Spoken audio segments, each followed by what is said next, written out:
is your local election headquarters, and tonight the first public opinion polls in the race for governor since last week's primaries are in. But the polls show a vastly different picture, with one showing it very close, the race, the other showing it not very close at all. Chief political correspondent Mark Davis joins us live to break it all down for us. Good evening, Mark. Hi, Jocelyn and Brian. Good evening, everyone, from the Hartford newsroom. With a little over 2 months to go till very important Election Day, these two polls show that there are a significant number of people that remain undecided. The two polls released today both show Democrat Ned Lamont ahead in the race for governor, but the spread between the two leading candidates is drastically different. One poll showing Lamont way ahead.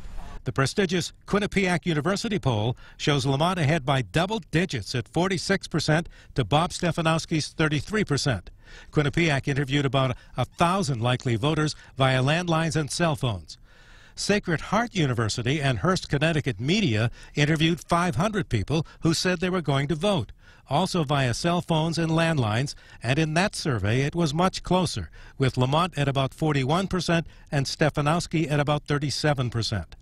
Not surprisingly, Bob Stefanowski thinks the Sacred Heart poll is closer to the mark, saying that Quinnipiac interviews too many Democrats and ignores likely voters.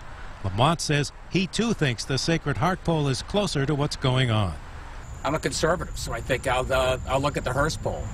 But I also know it's still August and there's a lot of baseball to play, Mark. So you don't believe that you're ahead by double digits? I don't know. I don't care.